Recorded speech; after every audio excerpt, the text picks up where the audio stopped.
una doble porción. ¿Cuántos se alegran cuando reciben el doble? ¿Cuántos se alegran cuando le dan doble saldo? ¿Cuántos se alegran cuando compran algo y le dicen al 2 por 1? No. Sí, ¿verdad? Muy bien. Pues hoy Dios tiene una doble porción. Y me encanta, hermano, que fíjate, déjenme hacer un paréntesis. Las mujeres nos llevan ventaja a los hombres, como que son más receptivos, más efusivas, están bueno. De hecho, hasta el Señor Jesús, al final, puras mujeres tenía. Y la mujer tiene una receptividad y una, no sé, hermano, algo. Bueno, y esto no tiene nada que ver con la prédica, es simplemente un pensamiento que se me vino.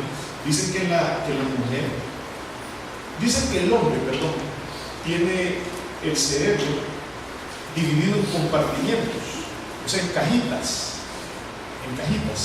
Y dicen que la mujer lo tiene todo conectado. Es un cablerío ahí, conectado, está conectado todo. Por eso es que la mujer, por ejemplo, cuando está durmiendo, está pensando en la finanza, está pensando en no sé qué, está pensando, usted la ve en el carro, se van pintando, van hablando por celular, van dándole la mamila al niño, todo está conectado. Y el hombre no, el hombre es diferente, como todo lo tiene en cajitas, en compartimientos. El hombre cuando hace una cosa, eso hace nada más. Por ejemplo, el hombre cuando está leyendo el periódico, no puede silbar, ni puede hacer nada, comer chicle ni nada, tiene que estar leyendo el periódico. Cuando está viendo televisión, está viendo televisión. La mujer está haciendo 1000 cosas a la vez, pero porque el hombre tiene, dicen los psicólogos, que está dividido en cajitas. Y dicen que una de esas cajitas, escuche esto, una de esas cajitas en inglés se llama the nothing box, la caja de nada. Está vacía, la caja está vacía. Por eso es que usted a veces, hermano, ve a su esposo y le dice, ¿qué estás haciendo? ¿Qué le dice? Nada. Está en la cajita de nothing box, está en la cajita de nada. Y a la mujer se le hace difícil comprender eso porque todos los circuitos están entrelazados. ¿Y dónde está? ¿Verdad? Somos tan diferentes, hermanos, somos tan diferentes. Dice que la mujer tiene que decir como 15,000 palabras al día. Y el hombre, hermano, solo con 2,000 cumplió la tarea. Lo que sucede es que los dos se van a trabajar y cuando regresan a la casa, ya el hombre se acabó le queda una. Dice allá afuera 1999 palabras. Y cuando llega, le queda una nada más. Y la mujer muchas veces no se gasta 15,000. Entonces cuando llega a la casa, ¿qué sucede? Que usted le pregunta al esposo y le dice, ¿cómo te fue? ¿Y qué dice? Bien. Se acabó la cuota. Pero a la mujer le quedan, hermano, 4, y más si le dieron doble saldo ese día. Entonces le quedan un montón, hermano. O sea, la mujer y el hombre somos tan diferentes. Pero qué bueno es Dios que nos usa a todos, qué bueno es Dios que nos ama a todos, qué bueno. Y el Señor nos va a dar a todos esta mañana. Muy bien. Leímos un texto que dice, y lo voy a leer una vez más. Dice, y muchos sacerdotes de los levitas, de los jefes de las casas paternas, ancianos que habían visto la casa primera, viendo echar los cimientos de esta casa, lloraban en alta voz, mientras muchos otros daban grandes gritos de alegría. Te voy a contar un poco acerca del contexto, dónde se dio esta palabra, por qué se dio esta palabra, qué intención tenía esta palabra, un poco del contexto. El contexto de esta palabra, Israel había pasado por un tiempo muy bueno, por un tiempo glorioso, guerra tras guerra, ellos ganaban, tenían victorias, la presencia de Dios era sorprendente en el templo y habían pasado por un momento de gloria, por un momento extraordinario. Entonces, ¿qué sucedió? Que usted sabe que en estos tiempos bíblicos el rey se levantaba contra reyes y entonces hacían guerras, peleaban y todo eso. Entonces, hubo un rey que hizo guerra contra Israel en estos tiempos de gloria. y los destruyó. El pueblo de Israel en esos tiempos en que estaba viviendo esa gloria, era un pueblo, digámoslo así, bien queriente y aferrado en las cosas del Señor. Pero se comenzaron a enfriar, así como muchas veces nos pasa a los creyentes, no aquí, en otras iglesias, que a veces comenzamos tan bien, pero comenzamos a descuidar y a dejar de hacer las cosas que antes hacíamos. Y entonces el pueblo de Israel le pasa que en medio de la gloria, en medio de victoria tras victoria, en medio de ver su presencia, en medio de todas esas cosas, al pueblo le pasa algo, y es que en medio de la bendición se comienza a enfriar y a descuidar la vida espiritual. Entonces dice la Biblia que Dios los entregó en manos de sus enemigos. Y entonces se levanta un rey y pelea contra ellos. Y ese rey los derrota. Y cuando ese rey los derrota, les destruye todo, como para humillarlos.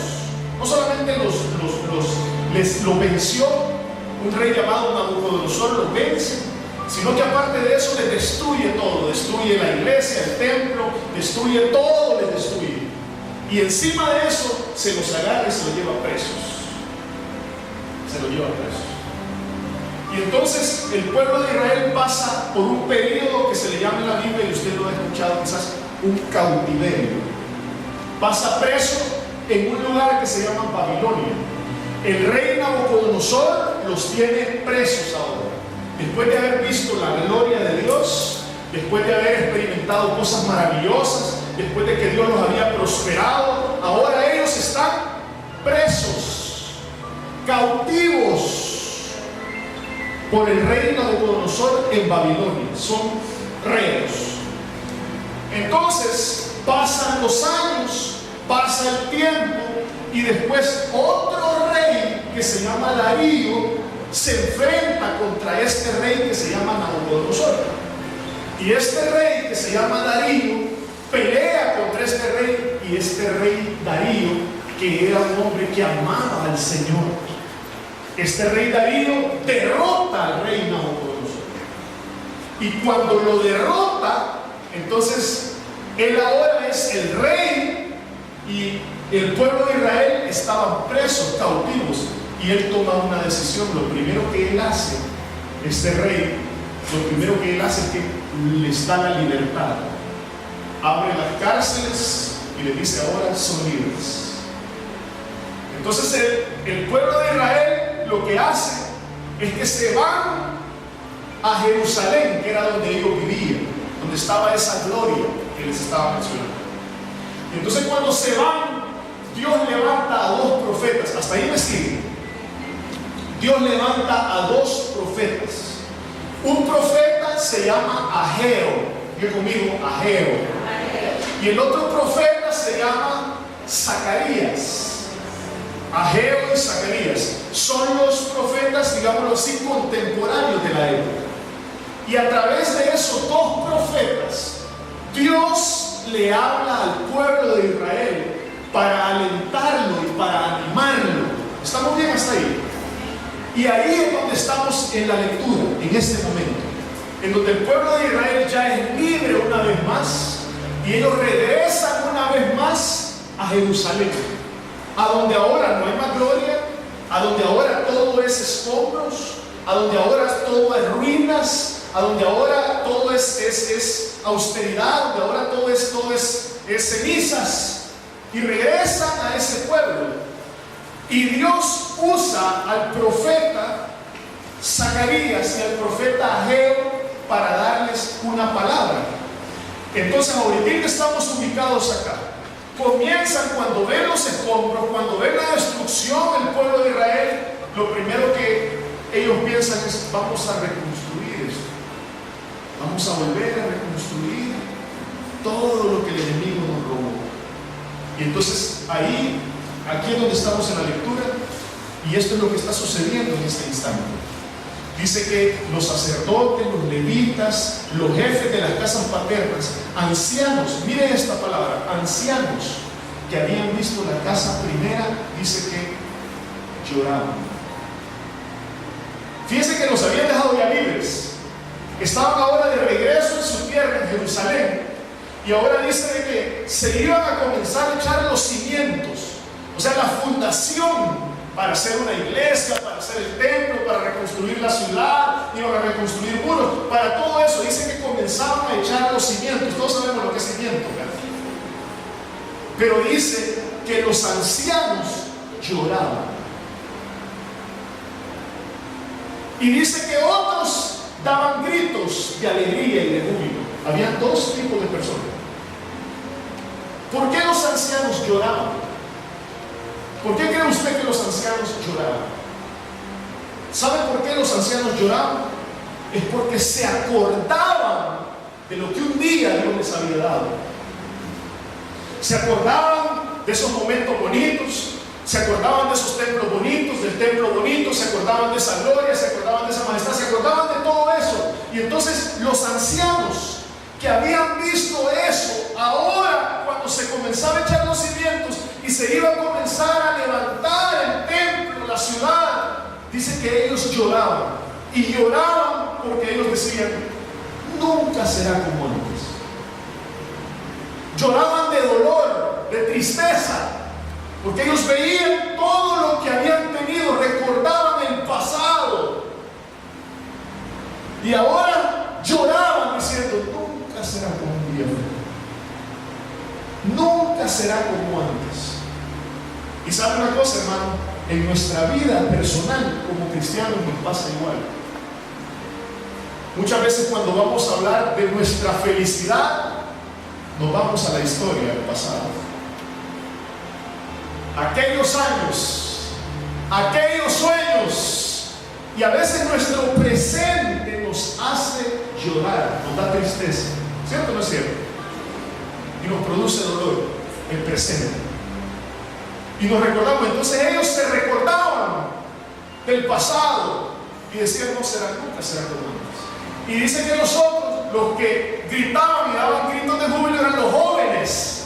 Ellos estaban libres, no habían conocido el pasado. Entonces ellos estaban en libertad y estaban, decían, con el entusiasmo de construir una nueva ciudad, un nuevo templo. Ellos estaban felices, pero los ancianos lloraban, porque decían, nunca será como antes.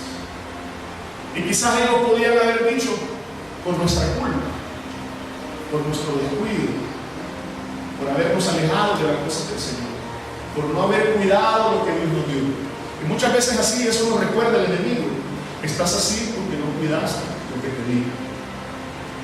Y a veces nosotros, nuestro presente produce dolor y lo comparamos con el pasado y decimos, antes, aquellas navidades, aquellos sueños, aquel tiempo cuando Dios me usaba, aquellos días cuando yo estaba con mi familia, aquel matrimonio que cuando yo tuve aquellos sueños, aquel tiempo y cuando hablamos de la felicidad, nos vamos a la historia y decimos antes.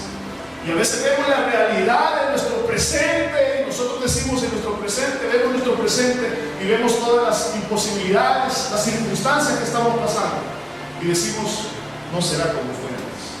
Y eso produce dolor en nuestro corazón. ¿Estamos bien hasta ahí? Pero Dios levanta a dos profetas. Uno se llama Ageo y el otro se llama Zacarías.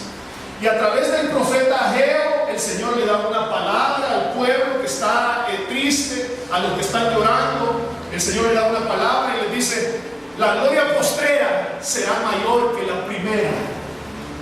Le dice a través del profeta Ageo. Pero a través de Zacarías, Dios da otra palabra aún más específica. Yo quisiera pedirle, si usted me hace el favor y me acompaña al libro de Zacarías, y vamos al capítulo 8, por favor, capítulo 9, versículo 12. Cuando usted lo tenga, me dice a mí.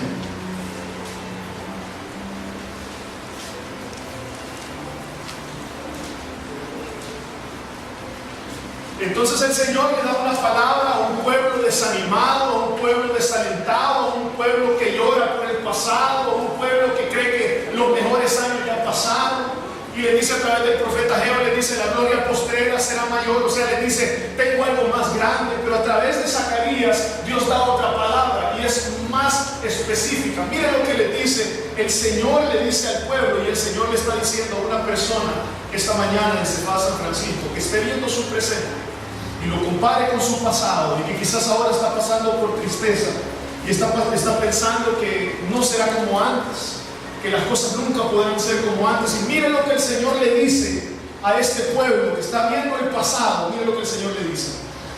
Capítulo 9, versículo 12, le dice: volveos a la fortaleza. Mire lo que le dice: volveos. El primer consejo que Dios le da al pueblo le dice: volveos a la fortaleza. Y le dice: oh prisioneros de esperanza. Y le dice: hoy también os anuncio que os restauraré al doble. Mire lo que le dice. Mire qué palabra la que le da. En otras palabras, parafraseando el texto, el Señor le dice: ustedes que creen que han visto mucho, que creen que perdieron mucho, ustedes que creen que nunca será como antes, yo tengo una palabra para ustedes.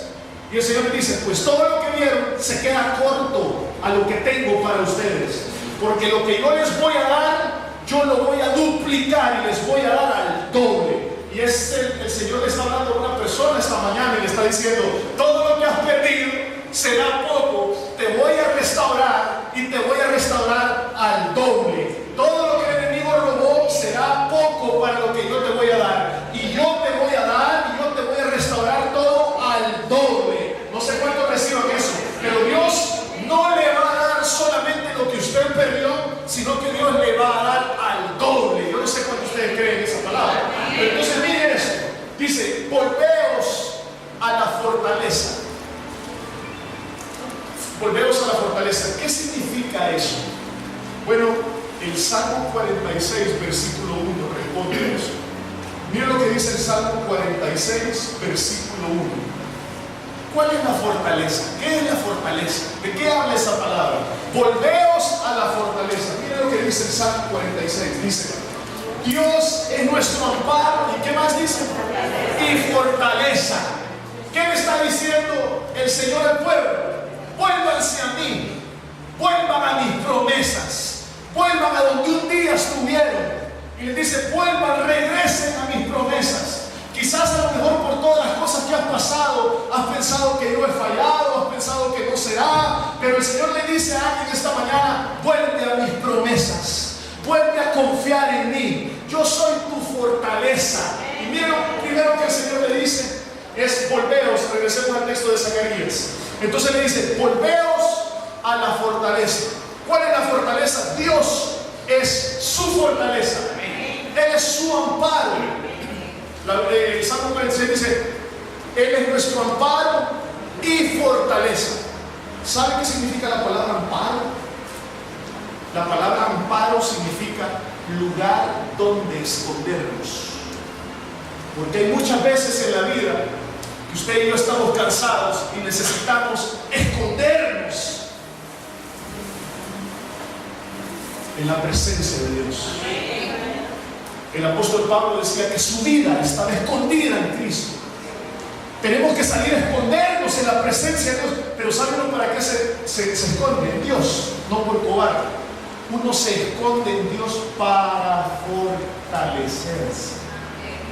Entonces lo primero que Dios le dice: vuélvanse a mí, escóndanse en mi presencia, vuelvan a mí, vuelvan a la fortaleza.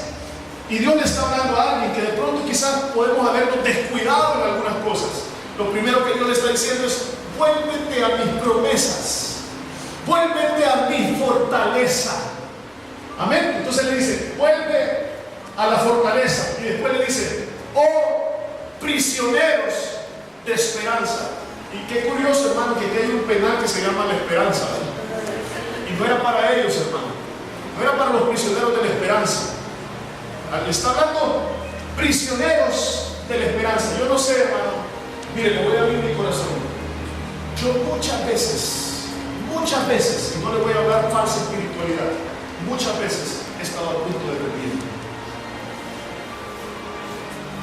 Yo alguna vez le he dicho al Señor, no quiero más ministerio, no quiero más, estoy agotado, no quiero más. Cuando venía de camino para acá, yo le comencé, usted conoce mi historia, y yo le comencé a decir al Señor, me engañaste, me fallaste, todo te entregué mi familia, todo, y me fallaste. Y me lo quitaste todo después de haberte servido como te serví. Lo único que hice fue servir, entregarte a mis hijos para que te sirvieran, mi matrimonio, todo. Y así termina todo. Y hice un berrinche con el Señor. Y recuerdo que me dormí. Y cuando desperté, estaba un arcoíris en el cielo. Y sabe, yo recibí para mi vida algo que Dios me decía. Aunque tú falles, mi pacto para ti sigue intacto. Es eterno el pacto que yo tengo contigo. Y no importa cómo te sientas, de parte mía, mi pacto siempre estará fiel a seguir.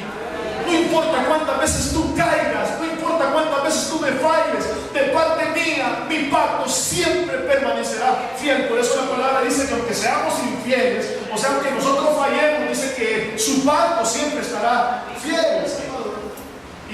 Y tengo mi periodo como de berrinche, de tristeza, de malcriadeza con el Señor, y estoy como frustrado y agotado. Pero el mismo Señor me consuela. Y el mismo Señor me vuelve a fortalecer. Y el mismo Señor me vuelve a hacer predicar otra vez. ¿Sabe qué el Señor me mostraba? Es que yo estoy preso de su esperanza. Cuando usted siente a veces y usted dice, ya no quiero más, esos momentos en los que a usted le dan ganas de salir corriendo, hermano, por las situaciones que usted pasa, económicas, familiares, o no le ha pasado, no estoy hablando de la gente equivocada, hermano, nunca le ha pasado a usted que hay momentos en que usted quiere abandonarlo todo, quiere dejarlo todo tirado, usted ya no quiere seguir adelante, y usted dice, hasta aquí, y usted dice, ya no voy ni a orar, ya no voy a hacer tal cosa, y lo que sucede es que al día siguiente vuelves otra vez a hacerlo. Y vuelves otra vez a pedirle al Señor. Y vuelves otra vez. ¿Por qué? Estamos presos de la esperanza. Un preso, una de las cosas una de las características de un preso es que un preso está coartado de su libertad. No puede huir. No puede salirse. Mire, hermano, sinceramente, si fuera por usted y por mí, ya rato nos hubiéramos ido. Pero Él nos tiene presos de su esperanza. Es Él el que nos tiene bien agarrados, hermano. No es que nosotros estamos bien prendidos de Él, no, hermano. Él nos tiene bien prendidos a nosotros, presos de su esperanza. Entonces dice, volveos a la fortaleza. Y dice, oh prisioneros de esperanza. Y dice, hoy también os anuncio. Esta palabra Dios la dio otra vez de Zacarías. La palabra Zacarías, una de las definiciones de Zacarías es mensajero o anunciante. Y entonces le dice, yo vengo, Zacarías, y les doy un anuncio. Y yo, el pastor Norman Seguí, también traigo un anuncio para ustedes. Y es que Dios no solo te va a dejar como estabas, sino que Dios te va a dar el doble. Mucha más paz de la que antes tuviste, mucho más gozo del que antes tuviste, mucha más bendición de la que antes tuviste, mucho más. No te va a dejar solamente como estabas, te va a dar al doble. ¿Cuántos dicen amén? ¿Cuántos pueden dar un fuerte aplauso?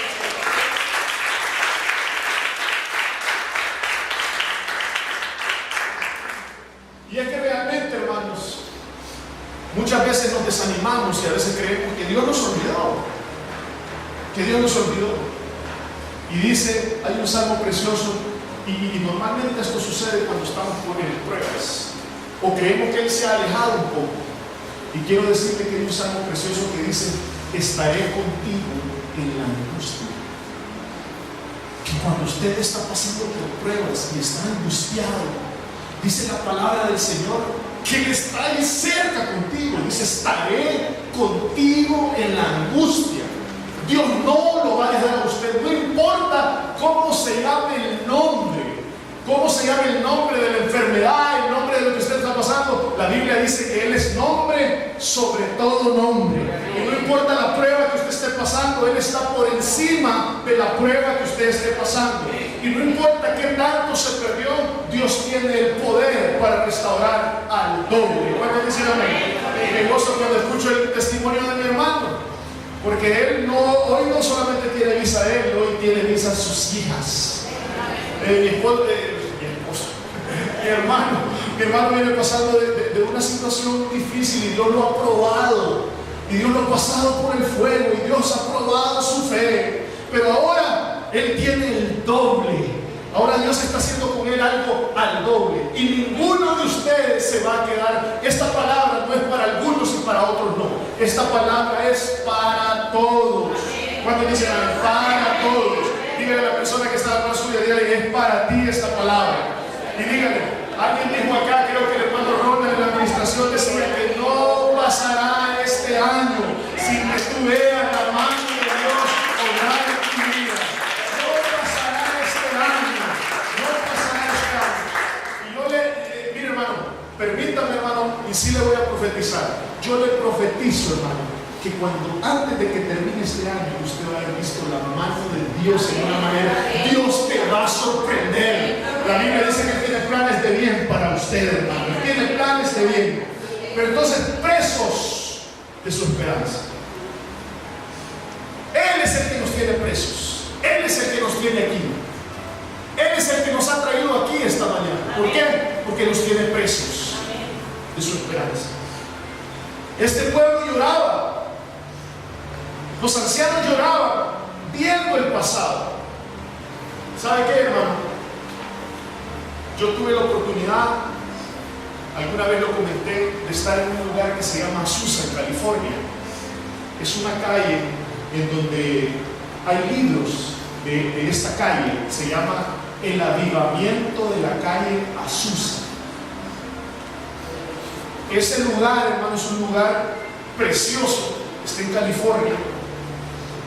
Hay libros, yo leí un libro en donde cuenta que comenzaron a hacer servicios en las casas. Comenzaba el pastor con un grupo de personas y comenzaron a ver la manifestación de Dios de una manera extraordinaria, hermano. Pero la gloria de Dios, las personas iban llegando, se comenzaban a caer, la gente entraba a las pequeñas casas, entraban quebrantados, una cosa sorprendente lo que Dios hizo en ese avivamiento de Azusa.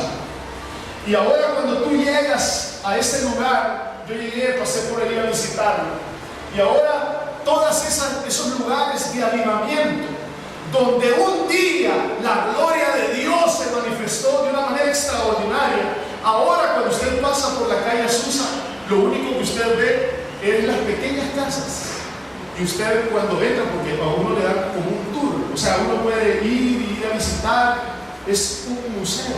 Y entonces ahora entra uno, y cuando entra hay una placa de bronce aquí, y dice, por aquí pasó el avivamiento de Azusa, y da una descripción, y la gloria de Dios se manifestó. Y cuando tú entras a esas pequeñas casas, ves muletas tiradas, sillas de ruedas que quedaron ahí. Hermano, dejaron todo intacto, hicieron un museo de lo que Dios había hecho. Y es impresionante cuando uno llega ahí, que uno está viendo eso y uno dice, wow, qué impresionante ha de haber sido todo eso. Pero sabe una cosa, yo me hacía una pregunta y yo decía, ¿qué pasó en este lugar? ¿Por qué esto se detuvo? ¿Por qué esto paró? Y ahora lo que hay son museos de lo que el Espíritu Santo hizo un día. Y habemos cristianos, hermanos, que somos como museos ambulantes. Un día Dios me usó. Un día Dios hizo algo maravilloso conmigo. Un día yo le serví. Un día, y vemos siempre el pasado. Y cuando hablamos de las glorias, vemos el pasado. Pero nuestro presente no es como el pasado. Pero Dios tiene una palabra de esperanza, una palabra de bendición para nuestras vidas. Para todo aquel que esté pensando que lo mejor ya pasó, quiero decirle que no ha pasado lo mejor, que siempre en Cristo Jesús el día de mañana será mejor que el día de hoy, porque la Biblia dice que nos lleva de triunfo en triunfo, de gloria en gloria, y dice que la vida de los cristianos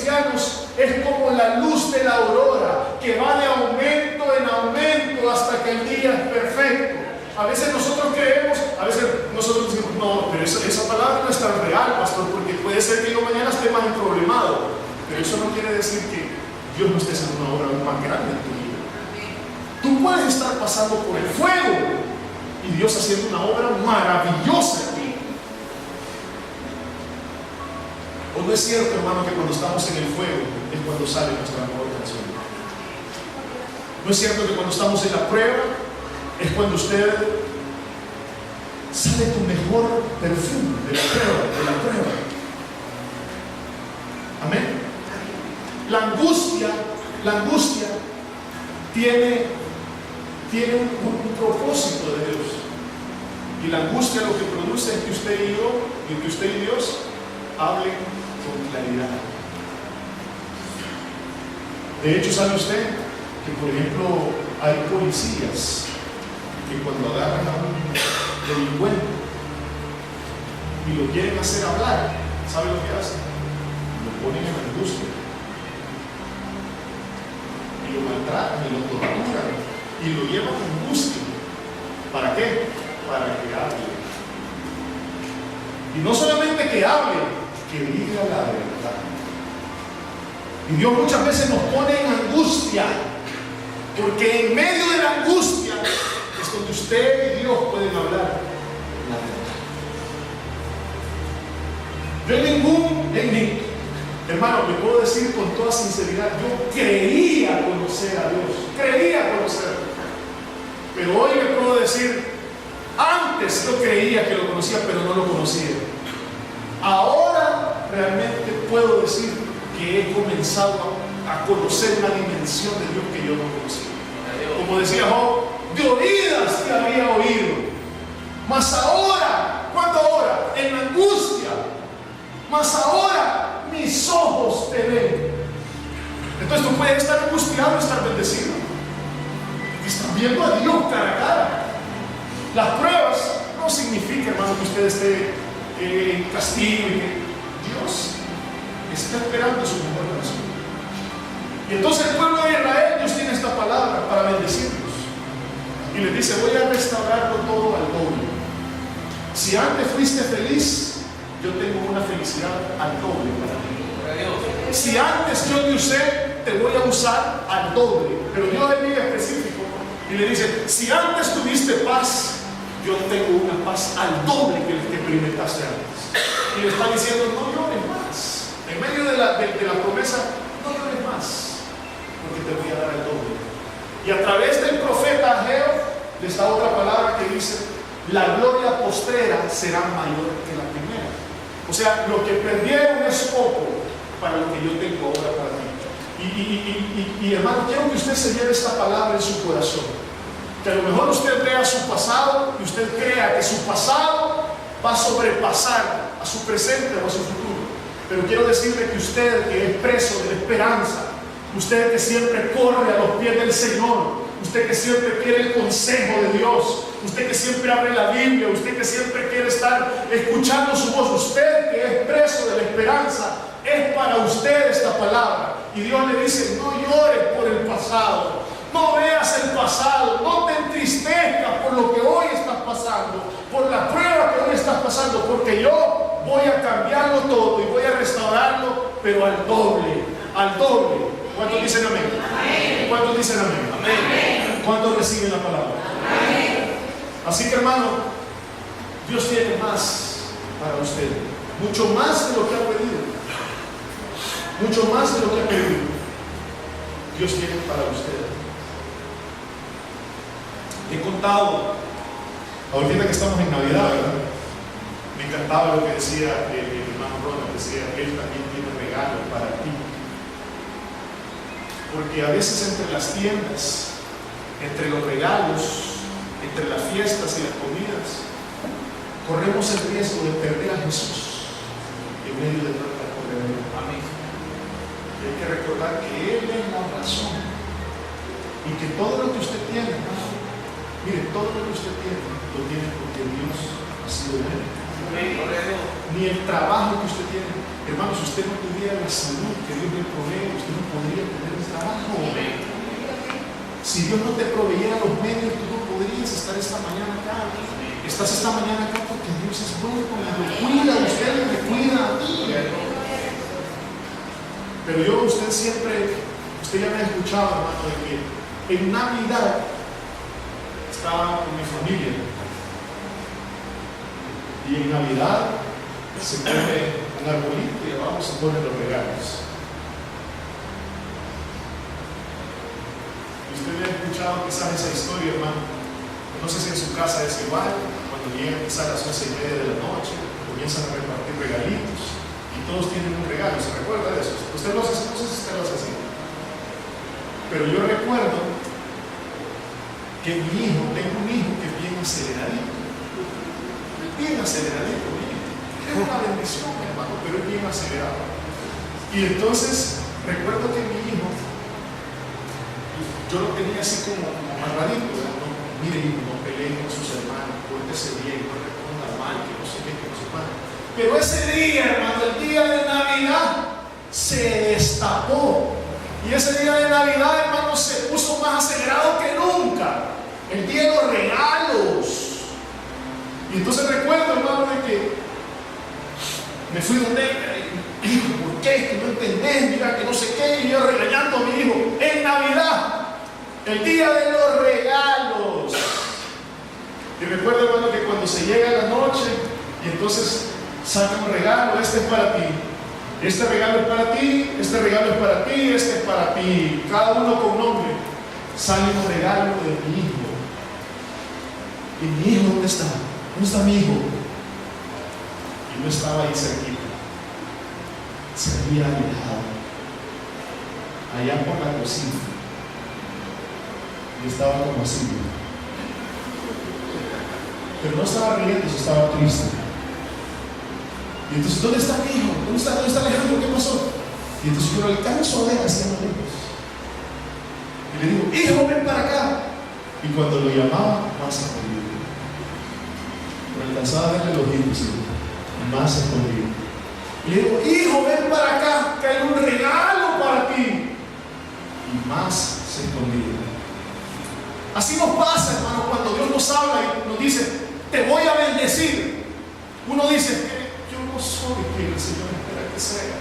Y más nos escondemos. Y no nos la creemos. Y entonces yo recuerdo que le digo, hijo, ven. Y entonces finalmente sale él. Y llega así como pollito comprado, triste. Y entonces le digo, hijo, ¿qué pasa? Y me dice, no, es que yo sé que no hay regalo para mí, porque me he portado mal. Me hice quebrar. En ese entonces tenía quizás unos 8 años. No hay regalo para mí, porque me he portado mal. Y entonces yo en ese momento lo abracé, veo a mi hijo llorando, lo abracé, lo afirmé y le digo, no, hijo, aquí siempre voy a trabajar con tu nombre, siempre. Y tú puedes fallar, hijo, y te puedes equivocar, pero nunca te voy a dejar. Y aquí está un regalo con su nombre. Y cambió y se puso contento. Estamos casi terminando un año, hermano, y quizás algunos de nosotros no nos hemos portado tan bien como Dios quizás esperaba. ¿Cuántos dicen amén? Amén. Quizás, hermano, estamos ahí escondiditos y Dios nos está hablando y Dios nos dice, ven para acá, tengo algo para ti, y más nos escondemos. No la creemos, pero quiero decirle que Dios le dice este día que Él en esta Navidad tiene un regalo para usted que tiene su nombre y que viene al doble. Al doble viene su regalo y no importa, no está condicionado a qué tan bueno o qué tan malo es usted. No depende de qué tan bueno es usted o qué tan malo es usted. Depende de lo bueno que Él es. No depende de lo fiel que tú fuiste. El pueblo de Israel fue infiel y le falló. Y Dios lo que le dice es, les voy a dar el doble. Se descuidaron, pero les voy a dar el doble.